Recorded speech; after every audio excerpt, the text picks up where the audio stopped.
आज की इस वीडियो में हम पढ़ने जा रहे हैं क्लास 9th की सोशल साइंस बुक से चैप्टर 7 इलेक्शंस। बच्चों, इस चैप्टर में हम समझेंगे कि इलेक्शंस डेमोक्रेसी के लिए इतने जरूरी क्यों होते हैं। हम जानेंगे कि लोग अपने रिप्रेजेंटेटिव को कैसे चुनते हैं, डायरेक्ट इलेक्शन और इनडायरेक्ट इलेक्शन क्या होती हैं, और इलेक्शंस लोगों के अधिकारों की रक्षा कैसे करते हैं। तो चलिए चैप्टर को शुरू करते हैं। The big questions. Question number 1, why are elections essential to a democratic system. यानी इस चैप्टर में हम समझेंगे कि डेमोक्रेसी में इलेक्शंस क्यों जरूरी हैं। Second, how do electoral systems and rules shape political representation and fairness. यानी हम यह भी जानेंगे कि इलेक्शन सिस्टम और उसके रूल्स यानी उसके कानून कैसे तय करते हैं कि सभी लोगों को सही रिप्रेजेंटेशन और फेयरनेस मिले, यानी उनके साथ कोई भेदभाव ना हो। Third, what role do institutions and law play in ensuring free and fair elections. हम इस चैप्टर में यह भी समझेंगे कि इंस्टीट्यूशंस यानी सरकारी संस्थाएं और कानून कैसे ये इंश्योर करते हैं कि इलेक्शंस फ्री और फेयर हो, यानी देश का हर नागरिक बिना किसी दबाव के अपने रिप्रेजेंटेटिव को आसानी से चुन सके। Fourth, what challenges do elections face in practice and how can these challenges effect democracy. और आखिर में हम यह जानेंगे कि इलेक्शंस में कौन कौन सी चैलेंजेस आती हैं और उन चैलेंजेस का डेमोक्रेसी पर क्या असर पड़ता है। हेडिंग है व्हाई डू इलेक्शंस मैटर, यानी इलेक्शंस क्यों जरूरी है, इनकी जरूरत क्यों है। जवाब है कि इलेक्शंस डेमोक्रेसी में अपने डेमोक्रेटिक राइट्स यानी लोकतांत्रिक अधिकारों का इस्तेमाल करने का सबसे इंपॉर्टेंट तरीका है। यानी इलेक्शंस के जरिए से लोग अपने अधिकारों का इस्तेमाल करते हैं। रेगुलर और पीरियोडिक, यानी लगातार और समय समय पर होने वाले इलेक्शंस डेमोक्रेटिक की सबसे इंपॉर्टेंट फाउंडेशन है। अगर समय पर इलेक्शन ना हो तो डेमोक्रेसी सही तरीके से काम नहीं कर सकता। जो लोग पब्लिक ऑफिस यानी सरकारी पदों पर काम करते हैं उन्हें दो तरीके से चुना जा सकता है। फर्स्ट, डायरेक्ट इलेक्शन से या फिर इनडायरेक्ट इलेक्शन से। इंडिया में लोकसभा के सदस्य, विधानसभा यानी लेजिस्लेटिव असेंबली के सदस्य और लोकल बॉडीज जैसे पंचायत, म्युनिसिपल कॉरपोरेशन, इन सभी के सदस्य डायरेक्ट इलेक्शन द्वारा चुने जाते हैं। यानी लोग सीधे अपना वोट देकर अपने रिप्रेजेंटेटिव को चुनते हैं। ये इलेक्शन हर 5 साल में एक बार होते हैं। लेकिन प्रेसिडेंट, वाइस प्रेसिडेंट और राज्यसभा के सदस्यों का चुनाव इनडायरेक्ट इलेक्शन से होता है। इसमें आम नागरिक सीधे वोट नहीं देते। इसमें पहले चुने गए रिप्रेजेंटेटिव्स यानी जिन्हें लोगों ने चुना था वे रिप्रेजेंटेटिव मिलकर इनका प्रेसिडेंट, वाइस प्रेसिडेंट और राज्यसभा के सदस्यों का चुनाव करते हैं। आपने ग्रेड 8 में पढ़ा था, गुरमत को क्लास रिप्रेजेंटेटिव यानी सीआर चुना गया था। अब सोचने वाली बात यह है कि क्या क्लास 9 में भी गुरमत को बिना किसी इलेक्शन द्वारा सीआर फिर से बना दिया जा सकता है। क्या इसी तरह कोई गवर्नमेंट अपना तय किया गया टर्म यानी जितने समय तक गवर्नमेंट वह चला सकता था वह पूरा होने के बाद भी लोगों की अनुमति के बिना मैंडेट के, बिना इलेक्शन के वह क्या दोबारा शासन कर सकता है।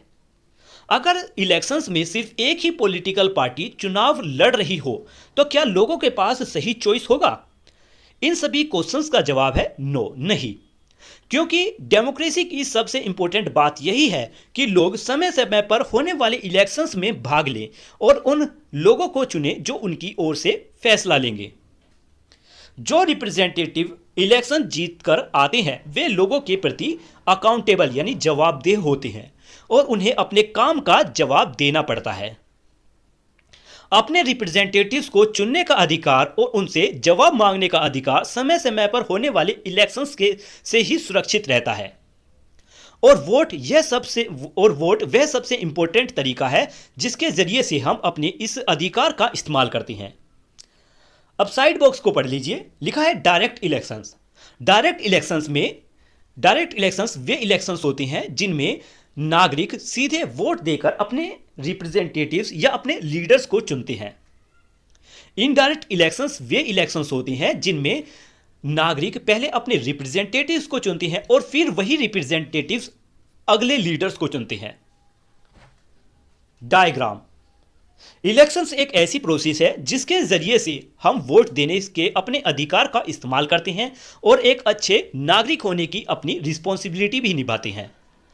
नेक्स्ट है इंपॉर्टेंस ऑफ इलेक्शंस। रिप्रेजेंटेशन।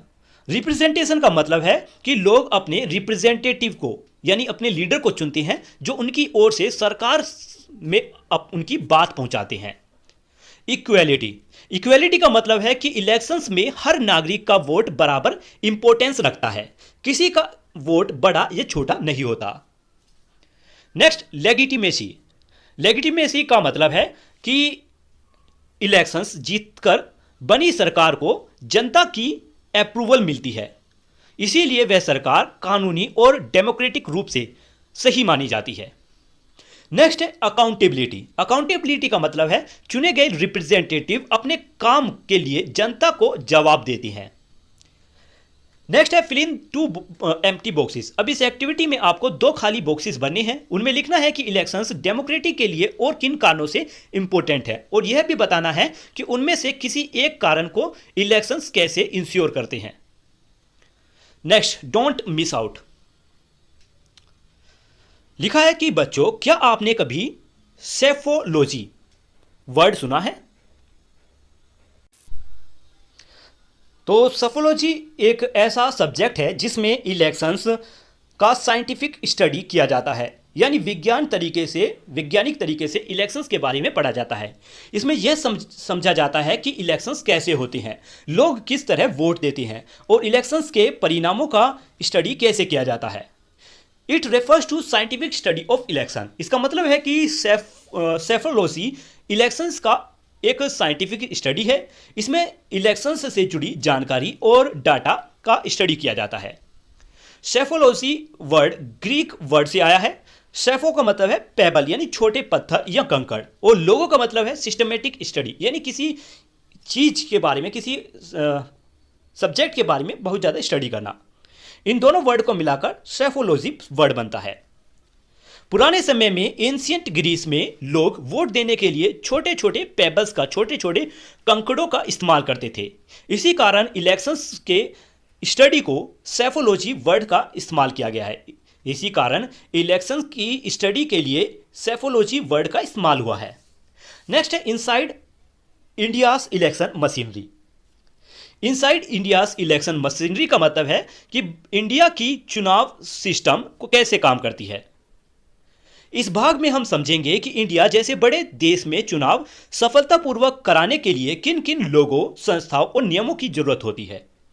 लिखा है कि अगर डेमोक्रेसी को सही मायने में सफल बनाना है तो इलेक्शन फ्री, फेयर और ट्रांसपेरेंट होने चाहिए। फ्री यानी स्वतंत्र होना चाहिए, फेयर यानी निष्पक्ष होना चाहिए यानी भेदभाव नहीं होना चाहिए, और ट्रांसपेरेंट यानी पारदर्शी होना चाहिए, सभी को उसकी जानकारी होनी चाहिए। यानी चुनाव बिना किसी दबाव, बिना किसी धोखाधड़ी या पक्षपात के होना चाहिए ताकि हर व्यक्ति आज़ाद होकर वोट दे सके। आगे लिखा है कि इंडिया एक बहुत बड़ा और डाइवर्सिटी वाला देश है। डाइवर्सिटी यानी अलग अलग भाषाओं, अलग अलग रिलीजन और अलग अलग कल्चर का देश। यहाँ लाखों नहीं बल्कि करोड़ों लोग हजारों कॉन्स्टिट्यूएंसी यानी निर्वाचित क्षेत्रों में वोट देते हैं। इतने बड़े इलेक्शंस को सफल बनाने के लिए अच्छे लॉ यानी अच्छे कानून, एक वेल ऑर्गेनाइज व्यवस्था, सभी स्तरों पर, सभी जगहों पर कोऑर्डिनेशन यानी तालमेल होना चाहिए। नेशनल, स्टेट और लोकल स्तर मिलकर काम करने चाहिए और एक मजबूत मशीनरी यानी पूरी चुनाव व्यवस्था की जरूरत होती है। इन सभी में यहीं पर इलेक्टोरल सिस्टम और उससे जुड़े अलग अलग स्टेक होल्डर यानी भागीदार अपना अपना काम करते हैं। इनमें शामिल है election commission of India, second अलग अलग पॉलिटिकल पार्टी, सिविल सोसाइटी यानी समाज के छोटे छोटे संगठन, मीडिया और वोटर्स। ये सभी मिलकर इलेक्शंस को सही तरीके से पूरा कराने में अपने अपने रोल निभाते हैं।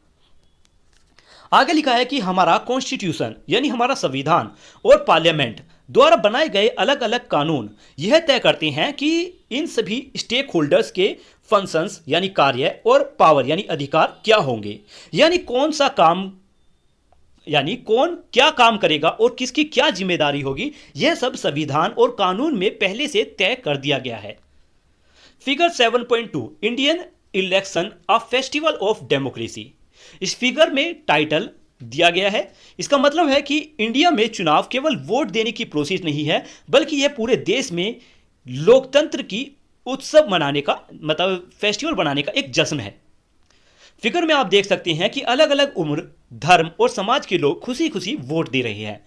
इससे पता चलता है कि इंडिया में हर योग्य नागरिक को चुनाव में भाग लेने का समान अधिकार है। नेक्स्ट है द इलेक्टोरल सिस्टम।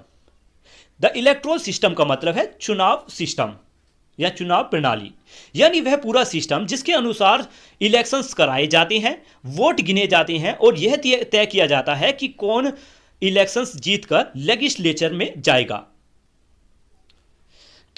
आगे लिखा है कि किसी भी इलेक्शन को सक्सेसफुल कराने का पहला कदम यह तय करना होता है, यानी किसी भी इलेक्शन को सक्सेसफुली कराने का पहला कदम तय करना होता है कि लोगों द्वारा दिए गए वोट लेजिस्लेचर की सीट्स में कैसे बदले जाएंगे, यानी कितने वोट मिलने पर किस उम्मीदवार को सीट मिलेगी, यह पहले से तय किया जाता है।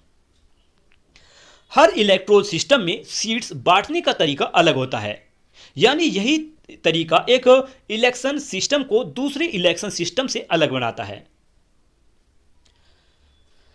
आगे लिखा है कि हमारे कॉन्स्टिट्यूशन में, हमारे संविधान बनाने वाले ने इलेक्शंस को दो सबसे सामान्य सिस्टम्स पर चर्चा की। हमारे कॉन्स्टिट्यूशन बनाने वालों ने इलेक्शंस को दो सबसे नॉर्मल सिस्टम्स पर चर्चा की। आखिर में उन्होंने प्लूरलिटी सिस्टम, जिसे फर्स्ट पास्ट द पोस्ट भी कहा जाता है, उसे चुना। इंडिया में लोकसभा और विधानसभा के चुनाव FPTP सिस्टम से होते हैं, लेकिन राज्यसभा प्रेसिडेंट और वाइस प्रेसिडेंट के चुनाव प्रोपोर्शनल रिप्रेजेंटेशन सिस्टम से कराए जाते हैं। विधानसभा एक ऐसी ऑर्गेनाइजेशन है जिसके सदस्य सीधे जनता द्वारा चुने जाते हैं। ये अपने अपने स्टेट और कुछ यूनियन टेरिटरी के लिए कानून बनाती हैं। विधानसभा के चुनाव भी लोकसभा की तरह FPTP सिस्टम से कराए जाते हैं, यानी जिस उम्मीदवार को सबसे ज्यादा वोट मिलते हैं वही विजेता बनता है। इंडिया में 6 राज्य, आंध्र प्रदेश, बिहार, कर्नाटक, महाराष्ट्र, तेलंगाना, उत्तर प्रदेश, ये लेजिस्लेचर की बाई कैमरल स्ट्रक्चर, यानी 2 सदनों वाली स्ट्रक्चर होती है। बाई कैमरल सिस्टम का मतलब है कि वहां 2 सदन होती हैं, 2 हाउसेस होती हैं। फर्स्ट है अपर हाउस, जिसे विधान परिषद कहा जाता है, और सेकंड लोअर हाउस, जिसे विधान सभा कहा जाता है। फर्स्ट लेजिस्लेटिव काउंसिल और second legislative assembly. Vidhan Parishad के सदस्य कई अलग अलग तरीके से इलेक्शन में चुने जाते हैं। इनमें शामिल है विधानसभा के सदस्य, लोकल बॉडीज जैसे पंचायत और म्युनिसिपल बॉडीज, ग्रेजुएट्स और टीचर्स, जो उस राज्य में विधान परिषद की व्यवस्था होने पर अपने रिप्रेजेंटेटिव का चुनाव करते हैं। इसके अलावा स्टेट गवर्नर कुछ मेंबर्स को नॉमिनेट भी करते हैं। इन मेंबर्स को अलग अलग जगहों का रिप्रेजेंटेशन करने के लिए चुना जाता है, जैसे आर्ट के लिए, साइंस के लिए, सोशल सर्विस के लिए, लिटरेचर के लिए और कोऑपरेटिव के लिए, यानी अलग अलग काम के लिए अलग अलग रिप्रेजेंटेटिव चुने जाते हैं। विधान परिषद के चुनाव प्रोपोर्शनल रिप्रेजेंटेशन सिस्टम के अनुसार कराए जाते हैं, यानी इस चुनाव में सिंगल ट्रांसफरेबल वोट सिस्टम का इस्तेमाल किया जाता है।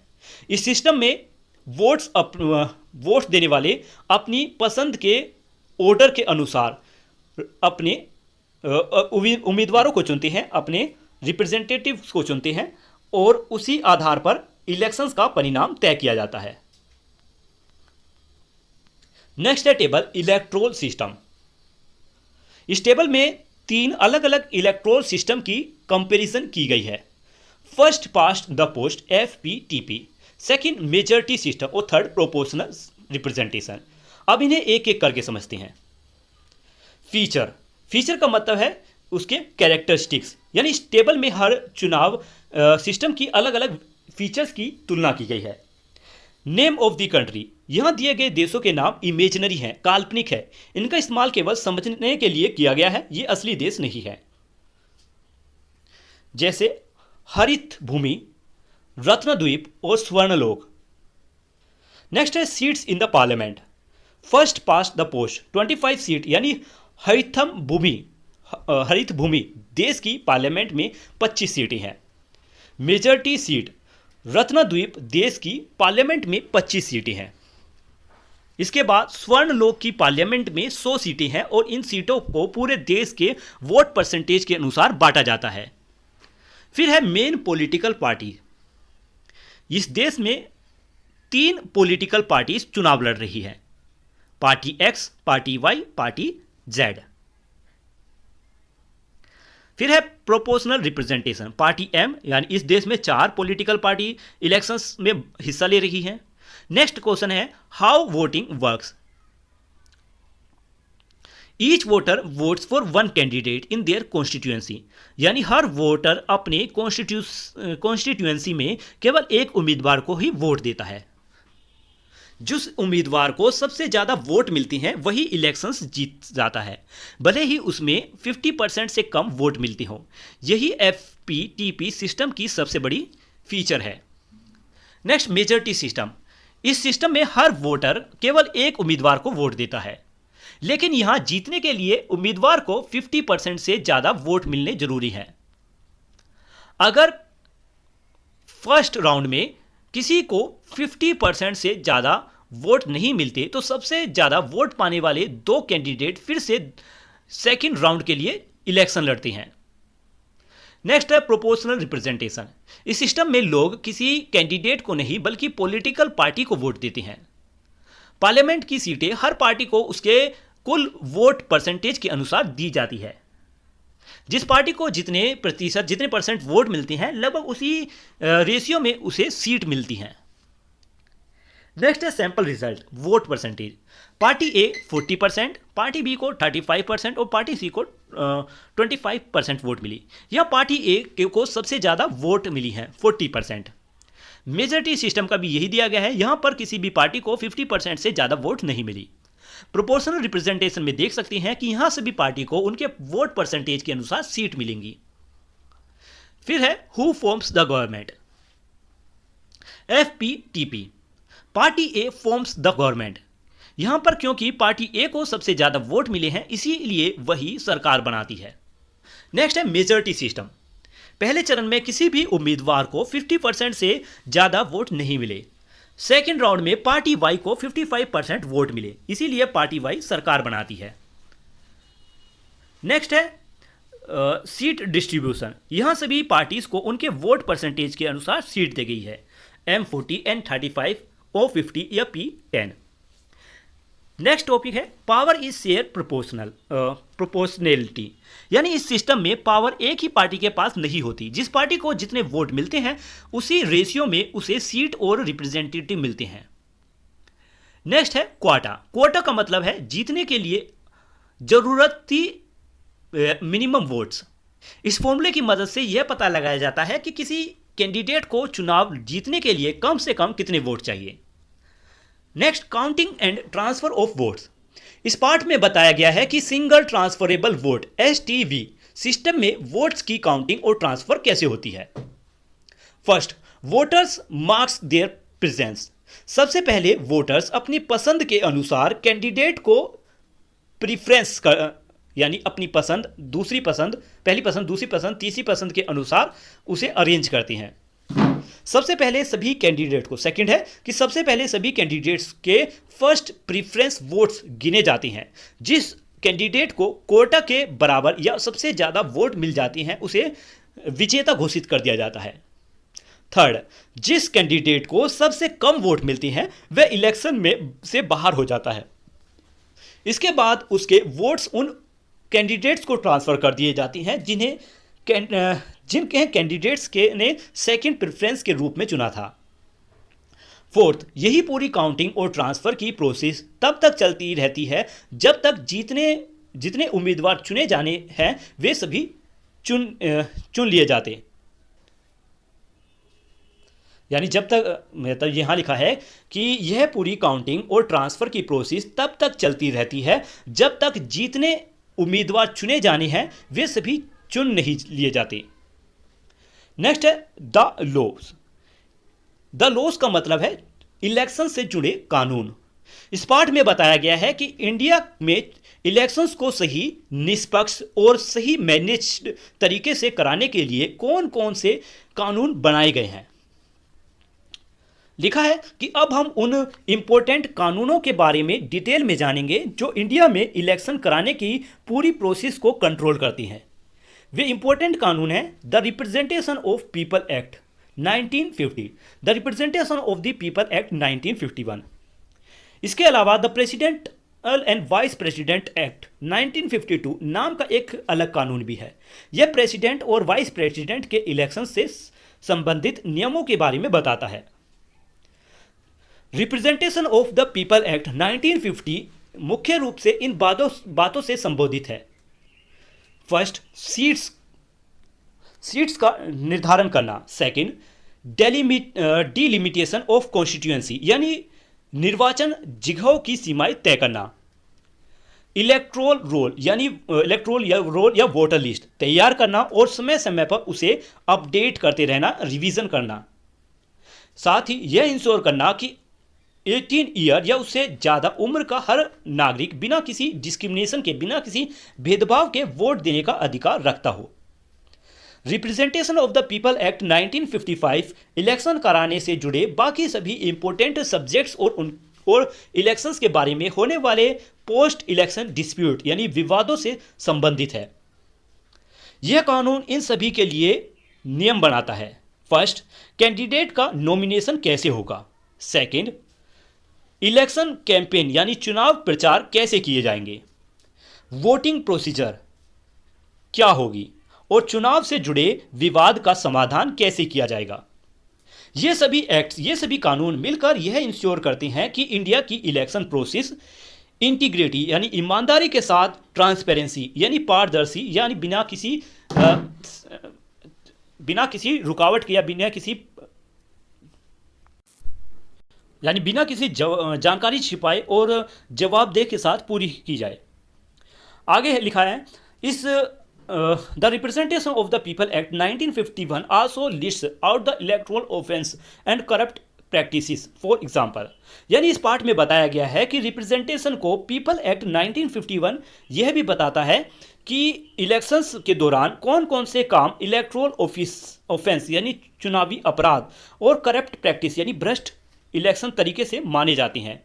अब दिए गए एग्जाम्पल से समझते हैं। लिखा है कि अगर कोई कैंडिडेट या उसकी अनुमति से कोई दूसरा कैंडिडेट या व्यक्ति किसी को गिफ्ट देता है यानी उपहार देता है या पैसे देता है या कोई ऑफर या लालच देता है या कोई झूठा वादा करता है ताकि वह चुनाव लड़े, चुनाव से अपना नाम वापस ले, किसी खास उम्मीदवार को वोट दे या वोट ना दे, तो यह चुनावी अपराध माना जाता है। अगर कोई लोगों को यह कहता है कि वे धर्म, जाति, नस्ल और समुदाय या भाषा के आधार पर वोट दे या वोट ना दे, तो यह भी करप्ट प्रैक्टिस मानी जाती है। कोई कैंडिडेट या उसकी ओर से काम करने वाला कोई भी व्यक्ति इलेक्शंस में अपने फायदे के लिए गवर्नमेंट एम्प्लॉयज की मदद नहीं ले सकता। ऐसा करना कानून के खिलाफ है। इस नियम में ये सभी गवर्नमेंट ऑफिशियल्स शामिल हैं। फर्स्ट, गजेटेड ऑफिसर, जज, magistrate, arm force personal, police personal यानी पुलिस कर्मचारी और एक्साइज ऑफिसर्स। इनमें से कोई भी अधिकारी किसी उम्मीदवार की इलेक्शन जीतने में सरकारी पद का इस्तेमाल करने में मदद नहीं कर सकता। नेक्स्ट है डिलिमिटेशन कमीशन।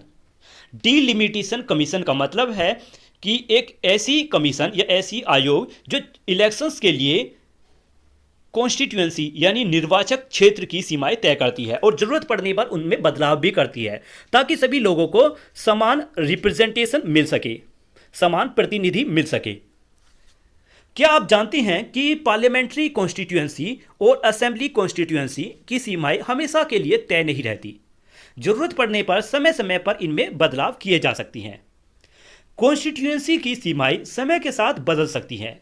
ऐसा इसलिए होता है क्योंकि अलग अलग जगहों की पॉपुलेशन डेंसिटी समय के साथ बदलता रहता है। अगर डिलिमिटेशन ना हो तो ऐसा हो सकता है कि एक मेंबर ऑफ पार्लियामेंट यानी एक एमपी केवल 5 लाख लोगों को रिप्रेजेंट करे, जबकि दूसरा 25 लाख लोगों को रिप्रेजेंट करे। इससे इक्वल रिप्रेजेंटेशन का उद्देश्य पूरा नहीं होगा।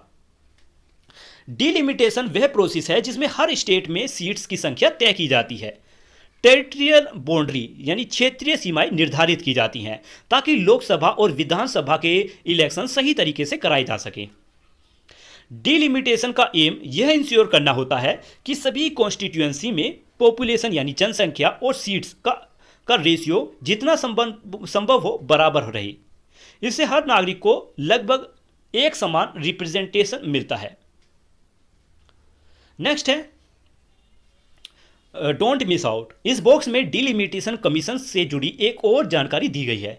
लिखा है कि इंडिया के कॉन्स्टिट्यूशन का आर्टिकल 82 यह कहता है कि डिलिमिटेशन कमीशन का गठन किया जाना चाहिए, यानी यह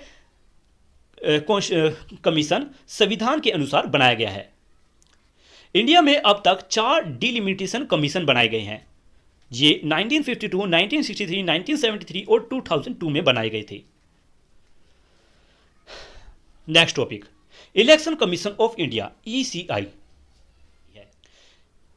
इंडिया में कॉन्स्टिट्यूशन के ने इलेक्शंस कमीशन ऑफ इंडिया को पूरे चुनाव की सुपर इंटेंस यानी देखरेख, डायरेक्शन और कंट्रोल की जिम्मेदारी दी है।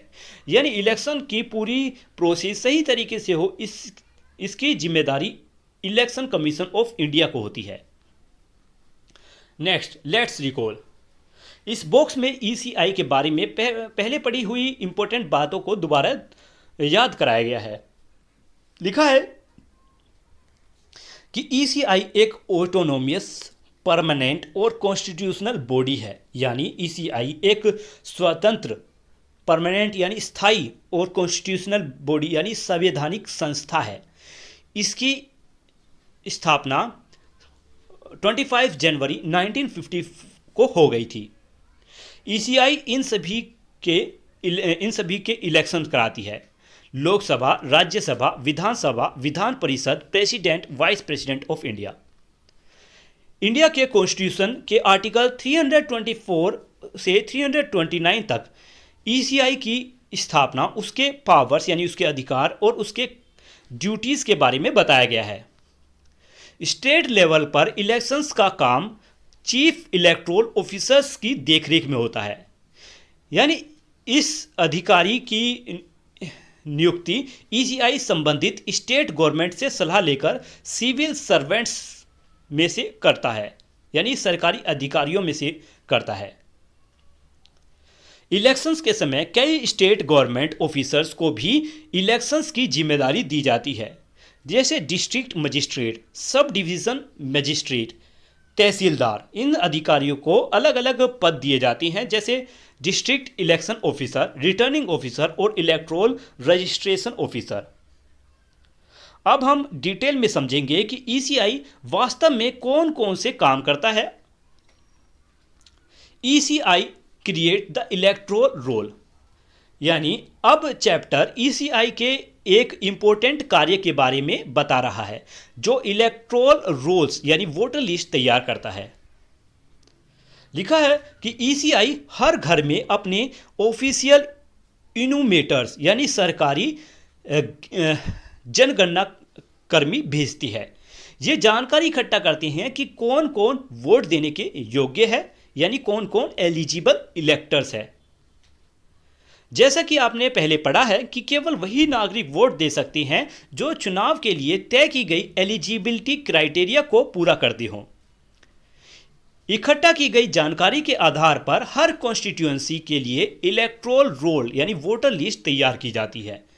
इस लिस्ट को पोलिंग स्टेशन के अनुसार अरेंज किया जाता है। केवल वही लोग वोट दे सकते हैं जिनका नाम वोटर लिस्ट में दर्ज होता है। इलेक्शन कमीशन ऑफ इंडिया समय समय पर स्पेशल इंटेंसिव रिवीजन भी कराती है, यानी इसमें वोटर लिस्ट को अपडेट किया जाता है, वेरीफाई किया जाता है और यदि कोई गलती हो तो उसमें करेक्शन किया जाता है।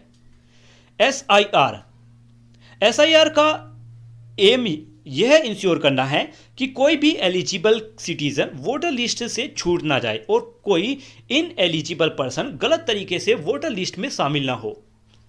इस प्रोसेस से सभी नए वोटर्स के नाम जोड़े जाते हैं, खासकर उन यंग वोटर्स के जो अभी अभी 18 वर्ष के हुए हैं और जानकारी की कमी या किसी दूसरे कारण से वोटर लिस्ट में अभी तक शामिल नहीं हो पाए हों।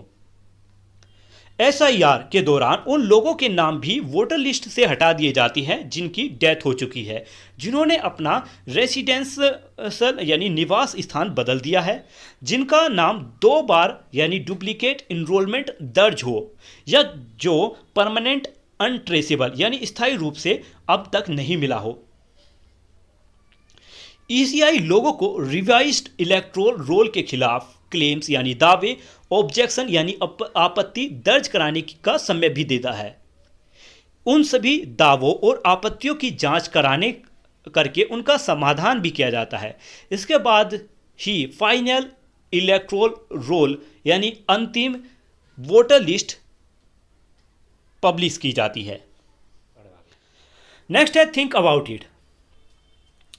इस बॉक्स में आपको एक एक्टिविटी दी गई है जिससे आप इलेक्शन और वोटर रजिस्ट्रेशन की प्रोसेस को रियल लाइफ से जोड़कर समझ सकते हैं।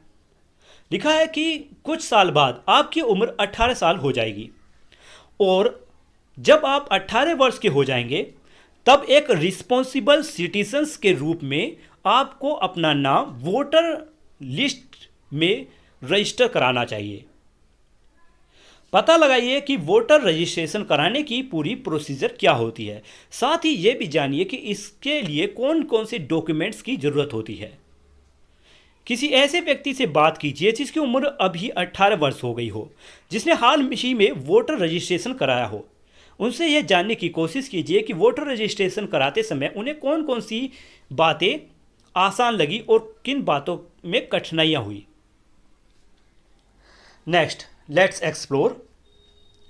लिखा है do you know what ETPBS is? ETPBS stand for electronical transmitted postal ballot system. यह एक ऐसी वोटिंग सिस्टम है जिसमें पोस्टल बैलेट को इलेक्ट्रॉनिक तरीके से भेजा जाता है। यानी यह सिस्टम सर्विस वोटर्स को यह सुविधा देती है कि वे अपने ओरिजिनल वोटिंग कॉन्स्टिट्यूएंसी से दूर होने पर भी, यानी जहां पर उन्हें वोट देनी है, अगर वे उस जगह से दूर हैं तो इलेक्ट्रॉनिक तरीके से प्राप्त पोस्टल बैलेट का इस्तेमाल करके वे अपनी पसंद की जगह से वोट दे सकते हैं। इससे उन्हें अपनी उस जगह पर, उस कॉन्स्टिट्यूएंसी पर, यानी उस जगह पर नहीं जाना हो पड़ेगा जहां उन्हें वोट देनी थी। आगे लिखा है कि यह एक एक्टिविटी क्वेश्चन है। इसमें आपसे कहा गया है कि पता लगाइए कि सर्विस वोटर्स किन लोगों को कहा जाता है और ETPBS का इस्तेमाल करके कौन कौन वोट दे सकते हैं।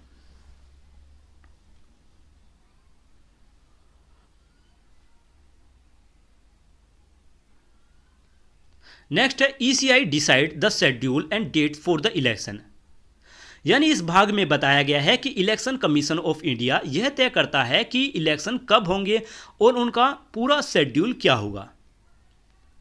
लिखा है कि जब लेजिस्लेचर का कॉन्स्टिट्यूशनल यानी संविधान द्वारा तय किया गया 5 साल का टर्म पूरा हो जाता है या फिर उसका पूरा कार्यकाल होने से पहले ही उसे डिसॉल्व कर दिया जाता है, यानी भंग कर दिया जाता है, तब ECI इलेक्शन कराने की पूरी मशीनरी को काम में लगा देती है, यानी इलेक्शंस कराने की सभी तैयारियां शुरू कर दी जाती हैं।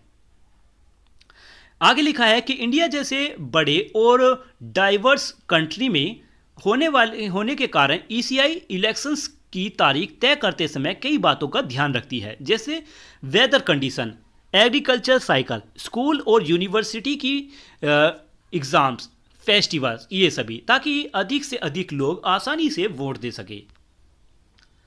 ECI इस भाग में बताया गया है कि ईसीआई राजनीतिक दलों का रजिस्ट्रेशन करता है और उन्हें इलेक्शन सिंबल्स भी देता है। ECI registers political parties and allocates symbols. लिखा है इसमें केवल वही पॉलिटिकल पार्टीज चुनाव लड़ सकती हैं जो ईसीआई में रजिस्टर्ड होती हैं। पॉलिटिकल पार्टीज के उम्मीदवारों के अलावा इंडिपेंडेंट कैंडिडेट्स भी चुनाव लड़ सकती हैं, यानी ऐसे उम्मीदवार जो किसी भी पॉलिटिकल पार्टी से जुड़े नहीं होते। ईसीआई यह सुनिश्चित करती है कि पॉलिटिकल पार्टीज के अंदर भी डेमोक्रेसी बनी रहे, इसीलिए वह सभी पॉलिटिकल पार्टीज से कहता है कि वे समय समय पर अपने ऑर्गेनाइजेशनल इलेक्शंस कराएं। ईसीआई पॉलिटिकल पार्टीज को अलग अलग भाग में बांटता है, जैसे recognise national party, recognise state regional party, registered unrecognise party. National party और स्टेट पार्टीज को ईसीआई द्वारा इलेक्शन सिंबल्स दिए जाते हैं। इन्हीं सिंबल्स की मदद से वोटर्स वोट देने के समय कैंडिडेट या पार्टी को पहचान सकते हैं। ईसीआई एक क्वासी जुडिशरी बॉडी यानी एक आधी न्याय संस्था की तरह काम करती है। यदि किसी पॉलिटिकल पार्टी की रिकॉग्निशन यानी मान्यता या इलेक्शन सिंबल को लेकर कोई डिस्प्यूट हो, कोई विवाद हो, तो ईसीआई उस विवाद की सुनवाई करके उसका समाधान करता है। Next, don't miss out. आगे लिखा है कि हर साल 25 जनवरी को नेशनल वोटर्स डे मनाया जाता है। इस दिन सभी नागरिकों को जिम्मेदारी से वोट देने के लिए इनकरेज किया जाता है और एक वोटर प्लेज यानी एक शपथ भी दिलाई जाती है।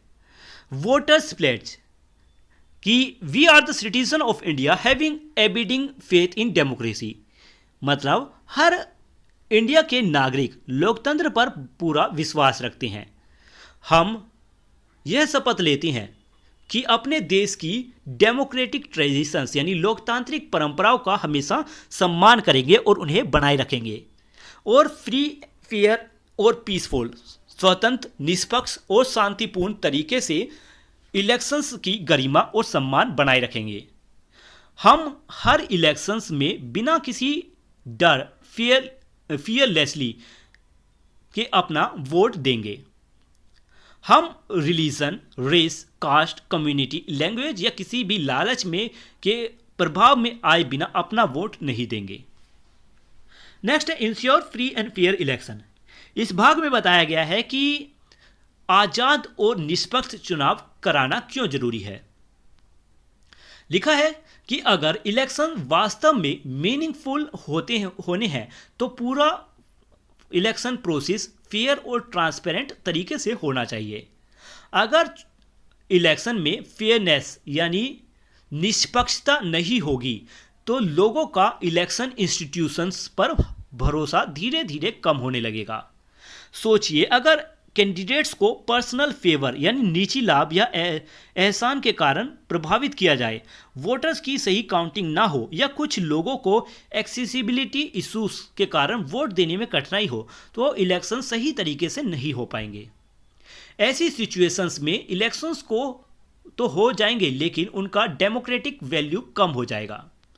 इससे यह पता चलता है कि डेमोक्रेसी केवल इलेक्शन कराने तक सीमित नहीं है, बल्कि यह भी जरूरी है कि पूरी इलेक्शन प्रोसेस इंक्लूसिव यानी सभी को शामिल करने वाली हो, इम्पार्शियल यानी निष्पक्ष हो और ट्रस्टवर्दी यानी विश्वसनीय हो। ECI election commission of India ने इलेक्शन प्रोसेस को और ज़्यादा इंक्लूसिव यानी सभी के लिए आसान और फायदेमंद बनाने के लिए कई इनिशिएटिव शुरू किए हैं। इसके बारे में फिगर 7.7 और 7.8 में बताया गया है। आगे लिखा है कि इन इनिशिएटिव्स का एम इलेक्शंस को सभी लोगों के लिए आसान बनाना है, खासकर पर्सन्स विथ डिसेबिलिटीज यानी दिव्यांग व्यक्तियों के लिए, यानी जो शरीर से कमजोर हो या किसी के शरीर में कोई कमी हो, सीनियर सिटीजन यानी बुजुर्ग नागरिकों के लिए, ट्रांसजेंडर पर्सन्स और पर्टिकुलर वल्नरेबल ट्राइबल ग्रुप्स यानी विशेष रूप से कमजोर जनजाति समूह के लिए। इन सभी को वोटर्स में किसी प्रकार की परेशानी ना हो इसके लिए इंफ्रास्ट्रक्चर और टेक्नोलॉजी की मदद ली जाती है। आगे लिखा है कि 2024 जनरल इलेक्शंस में पहली बार पूरे भारत में यह सुविधा दी गई कि 85 वर्ष से ज़्यादा उम्र के सीनियर सिटीजन्स और 40% से या उससे अधिक बेंचमार्क डिसेबिलिटी वाले PWDs अपने घर से ही वोट दे सकें। इसका एम ऐसे लोगों के लिए वोट को अधिक आसान और सुविधाजनक बनाना था। Next figure 7.6 digital ecosystem for electoral services and voter engagement. इस फिगर में election commission of India ECI द्वारा बनाए गए अलग अलग ऐप्स और डिजिटल सर्विसेज के बारे में बताया गया है। इनका एम कैंडिडेट्स, वोटर्स और इलेक्शन ऑफिशियल्स के लिए इलेक्शन प्रोसेस को आसान, तेज और इम्पोर्टेंट बनाना है। हेडिंग है सुविधा। सुविधा एक इम्पोर्टेंट ऐप है जिससे कैंडिडेट और पॉलिटिकल पार्टीज के लिए बनाया गया है। सुविधा केवल चुनाव लड़ने वाले कैंडिडेट्स और पॉलिटिकल पार्टीज के लिए बनाई गई एक विशेष ऐप है। इस ऐप के जरिए से कैंडिडेट्स नॉमिनेशन से जुड़े सभी फॉर्म और अपडेट हासिल कर सकते हैं। कैंडिडेट्स इस ऐप से मीटिंग की अनुमति, रैलीज की अनुमति, व्हीकल्स की अनुमति, लाउडस्पीकर की अनुमति, इन सभी के लिए अपना आवेदन दे सकती हैं, परमिशन ले सकते हैं। साथ ही वे अपनी परमिशन की रियल टाइम स्टेटस भी देख सकते हैं। नेक्स्ट है ETPBS यानी electronically transmitted postal ballot system. यह सिस्टम सर्विस वोटर्स के लिए बनाई गई है। ETPBS विशेष रूप से सर्विस वोटर्स के लिए बनाई गई है। इसी मदद से वे अपने कॉन्स्टिट्यूएंसी से बाहर रहते हुए भी इलेक्ट्रॉनिक तरीके से पोस्टल बैलेट प्राप्त कर सकते हैं और उसी के ज़रिए से वोट दे सकती हैं। मतलब कॉन्स्टिट्यूएंसी यानी जहां पर जिस जगह आपको वोट देने के लिए चुना जाता है कि आपको इस जगह पर आकर वोट देना है। अगर आप उस जगह पर ना हो, उस गांव में या उस शहर में ना हो जहां पर आपकी लिस्ट लगी हुई है, तो आप पोस्टल बैलेट के ज़रिए से कहीं और से भी अपना वोट दे सकते हैं।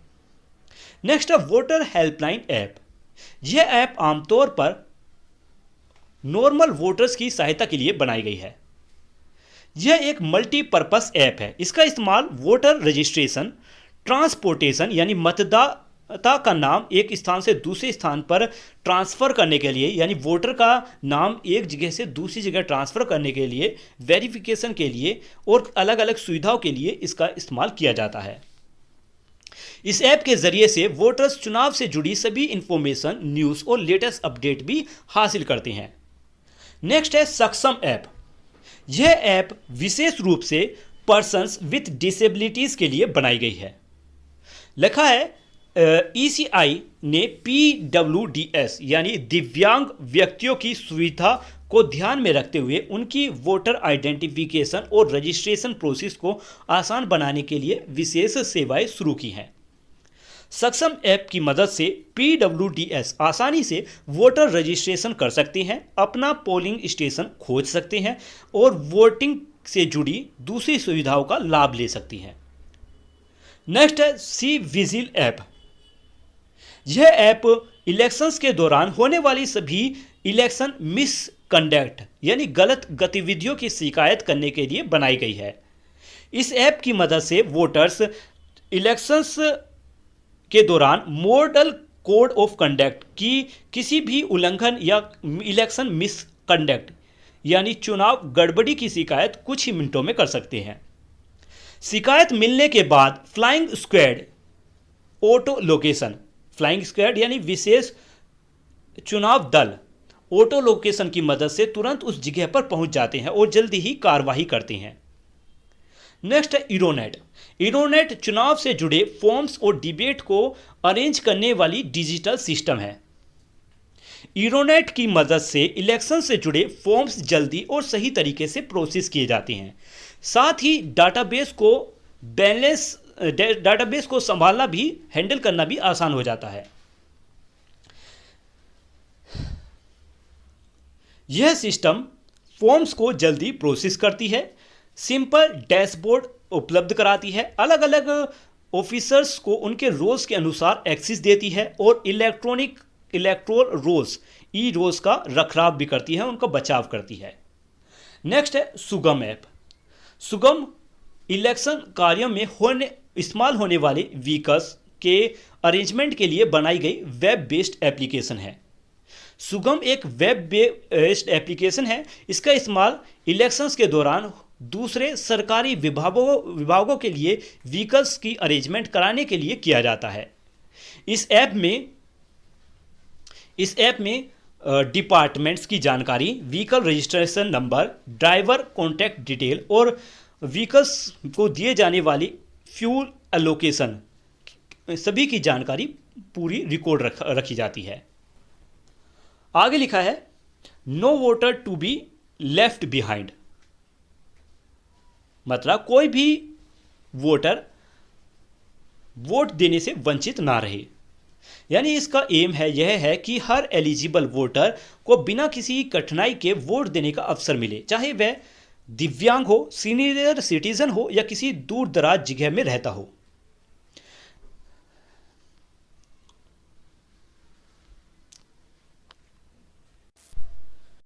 अब यहां आप देख सकते हो फिगर में एक ब्रेल वाली इलेक्ट्रॉनिक वोटिंग मशीन दिखाई गई है। ब्रेल एक ऐसी स्क्रिप्ट है जिसे जो देख नहीं सकते वे अपनी उंगलियों से छूकर पढ़ लेते हैं। इस ईवीएम पर ब्रेल सिंबल्स लगाए गए हैं। इससे जो वोटर है वो बिना किसी दूसरे व्यक्ति की मदद से सही बटन पहचान कर सीक्रेट बैलेट इस्तेमाल कर अपना वोट दे सकती हैं। इसका इस्तेमाल करके इससे सभी वोटर्स को आसान अवसर मिलता है। फिगर 7.8, फिगर में सीनियर सिटीजन के लिए होम वोटिंग की सुविधा दी गई है।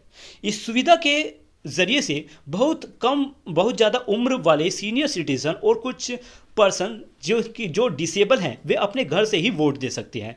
इससे जिन लोगों के लिए पोलिंग स्टेशन तक जाना कठिन होता है वे सभी आसानी से अपनी वोटिंग राइट्स का इस्तेमाल कर सकती हैं। आगे लिखा है कि इंडिया की इलेक्शन प्रोसेस दुनिया की सबसे बड़ी और सबसे अलग इलेक्शन प्रोसेस में से एक है। इंडिया में 96.8 करोड़ से ज़्यादा एलिजिबल वोटर्स हैं जो देश में अलग अलग रीजन्स और टेरेन से यानी भौगोलिक क्षेत्रों से में रहते हैं।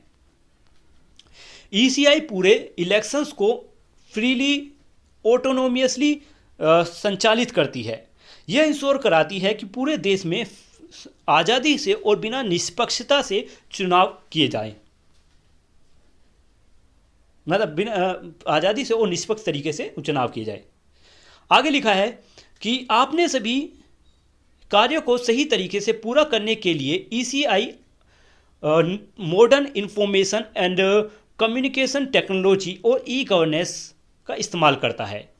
इन कार्यों में शामिल है इलेक्टोरल रोल यानी वोटर लिस्ट को अपडेट करना, कैंडिडेट्स के नॉमिनेशन की प्रोसेस, इलेक्शन कैंपेन्स के नियमों को अनुसार चलाना, लॉ इन्फोर्समेंट यानी कानून व्यवस्था बनाए रखना, अलग अलग स्टेट के बीच कोऑर्डिनेशन करना, सिक्योरिटी अरेंजमेंट करना, वोट्स की काउंटिंग करना, इलेक्शन रिजल्ट घोषित करना और इलेक्शन से जुड़े विवादों का समाधान करना। इन सभी कामों को आसान, तेज और सही बनाने के लिए election commission of India modern technology का इस्तेमाल करता है। इलेक्शन कमीशन ऑफ इंडिया ने इलेक्शन प्रोसेस को इंक्लूसिव यानी सभी के लिए समान रूप से आसान बनाने के लिए कई इंपॉर्टेंट इनिशिएटिव्स शुरू की हैं। इनका एम है यह इंश्योर करना है कि कोई भी योग्य वोटर वोट देने के लिए वंचित ना रहे, चाहे वह कोई भी सिटीजन क्यों ना हो। नेक्स्ट है डोंट मिस आउट। इसमें लिखा है the international election voters programme IEVP is a flagship program of the ECI for international cooperation and engagement with election management bodies of other countries and international organization। मतलब international election visitor programme और ECI का एक flagship programme है।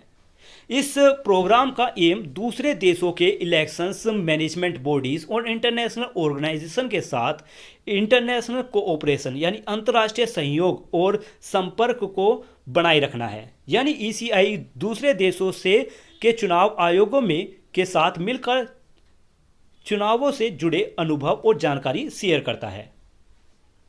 ECI ने 28 election management bodies और 3 international managements के साथ memorandums of understanding पर सिग्नेचर करे हैं। MOU का मतलब है कि दो ऑर्गेनाइजेशन आपस में मिलकर काम करने और सहयोग करने के लिए एक एग्रीमेंट करती हैं। ईसीआई ने जिन इंटरनेशनल ऑर्गेनाइजेशन के साथ MOUs किए हैं वे हैं international foundation for electoral system, international institute for democracy and electoral assistancy, United nation. In organisations के साथ मिलकर ईसीआई इलेक्शंस से जुड़ी जानकारी, एक्सपीरियंस और बेस्ट प्रैक्टिस का लेन देन करती है यानी शेयर करती है ताकि इलेक्शन प्रोसेस और ज़्यादा बेहतर बन सके। नेक्स्ट टॉपिक है पॉलिटिकल पार्टीज यानी राजनीतिक दल। इस भाग में हम समझेंगे कि पॉलिटिकल पार्टीज इलेक्शंस में क्या क्या रोल निभाती हैं और डेमोक्रेसी में वे क्यों इंपॉर्टेंट होती हैं। लिखा है कि हम अपने डेली लाइफ को इफेक्ट करने वाले अलग अलग इश्यूज को यानी समस्याओं और मुद्दों के बारे में कैसे जानते हैं। क्वेश्चन है कि वोटर्स चुनाव लड़ने वाले कैंडिडेट्स के बारे में जानकारी कैसे प्राप्त करती हैं और चुनाव के दौरान किन मुद्दों पर बात होगी और कौन कौन से वादे किए जाएंगे, यानी इलेक्शन एजेंडा कैसे तय किया जाता है। चुनावों में पॉलिटिकल पार्टीज की क्या भूमिका होती है, आगे यही समझाया गया है। लिखा है कि हर कॉन्स्टिट्यूएंसी में कई बार सैकड़ों उम्मीदवार चुनाव लड़ते हैं। ज़्यादातर कैंडिडेट्स किसी न किसी पॉलिटिकल पार्टी से जुड़े होते हैं, लेकिन कुछ कैंडिडेट इंडिपेंडेंट कैंडिडेट्स के रूप में भी चुनाव लड़ते हैं। पॉलिटिकल पार्टीज के जरिए से वोटर्स यह जानते हैं कि कैंडिडेट कौन है, उसकी पॉलिसीज क्या है यानी उसकी नीतियाँ क्या हैं, डेवलपमेंट के लिए उसके विजन्स क्या है, उसकी सोच क्या है और सोशल, इकोनॉमिक, कल्चरल या पॉलिटिकल मुद्दों पर उसकी क्या सोच है। Figure 7.9 importance of political party. इस फिगर में बताया गया है कि पॉलिटिकल पार्टी डेमोक्रेसी के लिए क्यों इंपॉर्टेंट है। जवाब है कि पॉलिटिकल पार्टी डेमोक्रेसी के लिए बहुत जरूरी है क्योंकि ये ग्रास रूट लेवल यानी जमीनी स्तर पर सीधे लोगों के बीच काम करती हैं और उनकी समस्याओं को समझती हैं। पॉलिटिकल पार्टीज लोगों की पब्लिक ओपिनियन को समझती है और उन्हें इकट्ठा करती हैं। पॉलिटिकल पार्टीज अलग अलग स्पेसिफिक इश्यूज पर कैंपेन करती हैं यानी प्रचार करती हैं, लोगों को उनके बारे में जानकारी देती हैं। ऑफर्स वोटर मीनिंगफुल चॉइस यानी पॉलिटिकल पार्टीज वोटर्स को अलग अलग कैंडिडेट्स और उनकी नीतियों में से ही सही चॉइस करने का अवसर देती है। Enable voters to make informed decision during election यानी पॉलिटिकल पार्टीज लोगों को चुनाव से जुड़ी जानकारी देती है जिससे वोटर सोच समझकर सही फैसला ले सकते हैं। They help ensure that democracy functions effectively by providing governance, accountability, representation and public engagement। यानी पॉलिटिकल पार्टी लोकतंत्र को सही तरीके से चलाने में मदद करती हैं। वे गवर्नमेंट चलाने, अकाउंटेबिलिटी बनाए रखने, रिप्रेजेंटेशन देने और पब्लिक इंगेजमेंट बढ़ाने का काम करती हैं। अगले 4 या 5 सालों में आप भी वोट देने के योग्य हो जाएंगे, लेकिन अभी से आपने इलेक्शंस के समय पॉलिटिकल पार्टीज द्वारा किए जाने वाले अलग अलग प्रोमिसेस के बारे में सुना या पढ़ा होगा। पॉलिटिकल पार्टीज इलेक्शंस के दौरान अपना एजेंडा यानी अपना कार्यक्रम यानी वे क्या करने वाले हैं ये लोगों के सामने रखती हैं। वे इलेक्शंस रैलीज में अपने प्रोमिसेस को विस्तार से बताती हैं। साथ ही लोकल, स्टेट, नेशनल और इंटरनेशनल मुद्दों पर अलग अलग मीडिया प्लेटफॉर्म्स के जरिए से चर्चा और डिबेट्स भी की जाती है।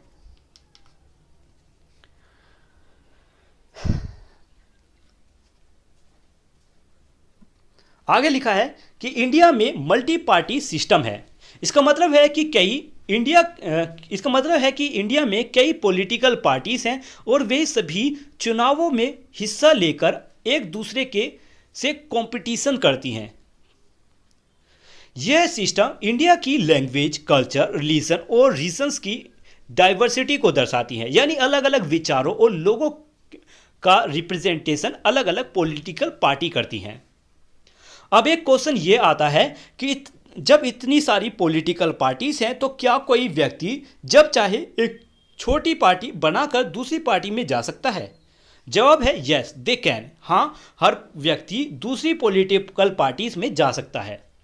लेकिन अगर कोई व्यक्ति किसी पॉलिटिकल पार्टी के टिकट पर चुनाव जीतने के बाद उसी पार्टी को छोड़ दे तो इससे दल बदल कहा जा सकता है, डिफेक्शन कहा जा सकता है। डिफेक्शन का मतलब है कि जिस पॉलिटिकल पार्टी के नाम और इलेक्शन सिंबल पर उम्मीदवार चुनाव जीतकर आया था उसे छोड़कर किसी दूसरी पार्टी में चले जाता है। इसका मतलब यह भी हो सकता है कि व्यक्ति किसी दूसरी पॉलिटिकल पार्टी में शामिल हो जाए या अपनी पार्टी के फैसले का पालन ना करे, खासकर लेजिस्लेचर की वोटिंग के समय। अगर इस तरह के काम पार्टी डिसिप्लिन और पॉलिटिकल स्टेबिलिटी को नुकसान पहुंचाते हैं तो इन्हें पॉलिटिकल अपॉर्चुनिज्म यानी राजनीतिक स्वार्थ भी माना जाता है। दूसरी ओर कुछ लोग यह भी मानते हैं कि कभी कभी डिफेक्शन अपने कॉन्साइंस यानी अंतरात्मा की आवाज़ सुनने और पब्लिक एक्सपेक्टेशन के अनुसार फैसला लेने का एक तरीका भी हो सकता है।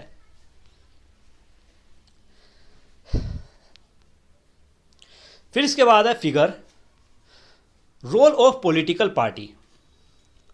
सिटीजन, सबसे पहले सिटीजन डेमोक्रेसी का आधार होते हैं। पॉलिटिकल पार्टीज लोगों के पब्लिक ओपिनियन को समझती हैं और उसे का समाधान करती हैं। नेक्स्ट है contest election, plan campaign and prepare manifestos, यानी पॉलिटिकल पार्टीज इलेक्शन लड़ती हैं, ये इलेक्शंस कैंपेन्स की योजना बनाती हैं और यानी चुनाव प्रचार करती हैं और अपना मैनिफेस्टो यानी घोषणा पत्र तैयार करती हैं जिसमें वे जनता को के लिए किए जाने वाले वादे बताती है। विनिंग पार्टी, जो पॉलिटिकल पार्टी चुनाव जीती है वही सरकार बनाती है। फॉर्मुलेट्स एंड इम्प्लीमेंट्स पॉलिसीज, सरकार बनने के बाद वही पॉलिसीज बनाती है और उन्हें लागू भी करती है। अपोजिशन पार्टी इंश्योर्स अकाउंटेबिलिटी, यानी जो पार्टी चुनाव नहीं जीतती वह अपोजिशन पार्टी कहलाती है। उसका काम सरकार के कामों पर नजर रखना और उसे जवाबदेह बनाए रखना होता है। Parties in debates and committees, यानी अपोजिशन पार्टी संसद या विधानसभा में डिबेट्स और कमिटीज में भाग लेकर हिस्सा लेकर सरकार के कामों पर अपने विचार रखती है। डोंट मिस आउट, इस बॉक्स में एंटी डिफ्लेक्शन लॉ के बारे में इंपॉर्टेंट जानकारी दी गई है। लिखा है कि इंडिया में एंटी डिफ्लेक्शन लॉ साल 1985 में 52 कॉन्स्टिट्यूशन अमेंडमेंट एक्ट के जरिए से लागू किया गया। इस कानून का मुख्य एम डिफेक्शन यानी दल बदलने को रोकना है ताकि चुनी हुई गवर्नमेंट स्टेबल बनी रहे। इस कानून के अनुसार यदि कोई मेंबर ऑफ पार्लियामेंट एमपी या स्टेट असेंबली अपनी पार्टी मेंबरशिप स्वयं खुद छोड़ देता है या पार्टी विप के खिलाफ वोट देता है तो उसे हाउस की सदस्यता से डिस्क्वालीफाई किया जा सकता है। ऐसे मामलों में क्या फैसला लिया जाएगा, इसका फैसला स्पीकर या पार्टी का चेयरमैन करते हैं। आप पहले ही पढ़ चुके हैं कि election commission of India political parties का रजिस्ट्रेशन करता है और उन्हें रिकॉग्नाइज भी देता है, यानी उन्हें मान्यता भी देता है।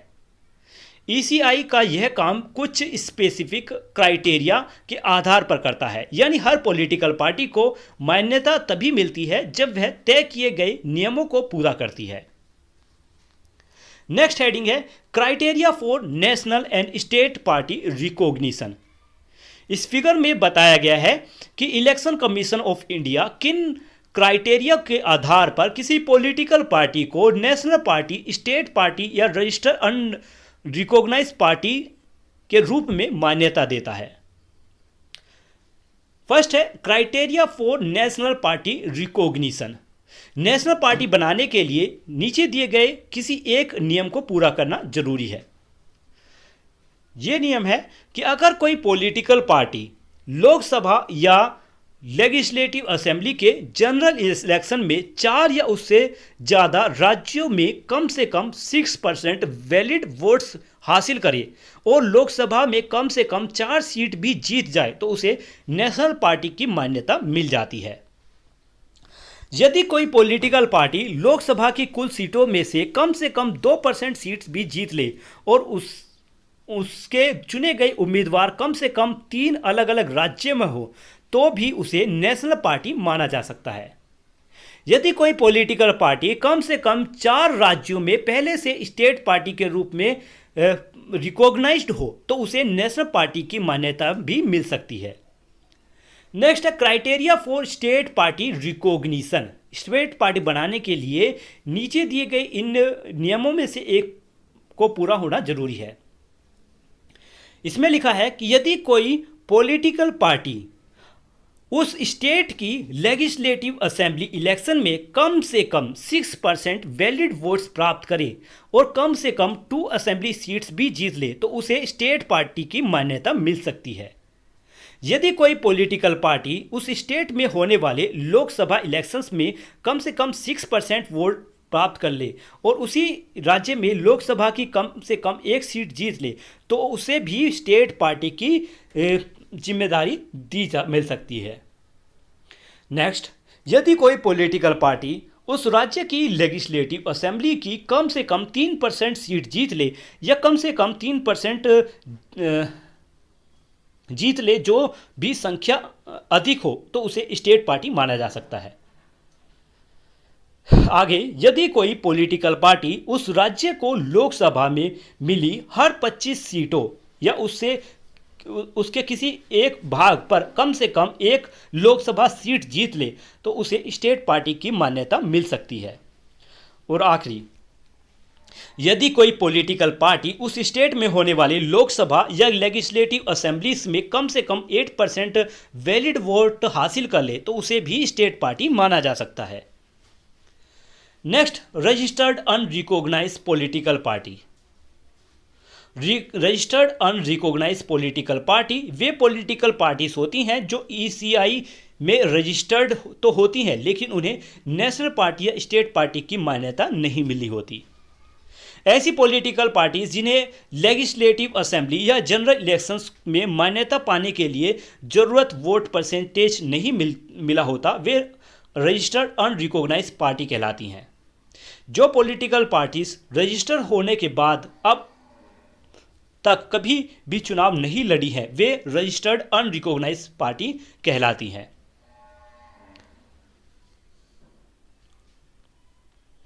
Next heading, challenges to free and fair election, यानी स्वतंत्र और निष्पक्ष चुनाव कराने में आने वाली चुनौतियां। इस भाग में बताया गया है कि इंडिया जैसे बड़े देश में फ्री और फेयर चुनाव कराना आसान नहीं है। चुनावों के दौरान कई प्रकार की समस्याएं आती हैं जिन्हें ईसीआई और कानून की मदद से दूर करने की जरूरत होती है। लिखा है कि इंडिया में 2024 में 96.8 करोड़ से ज़्यादा वोटर्स थे।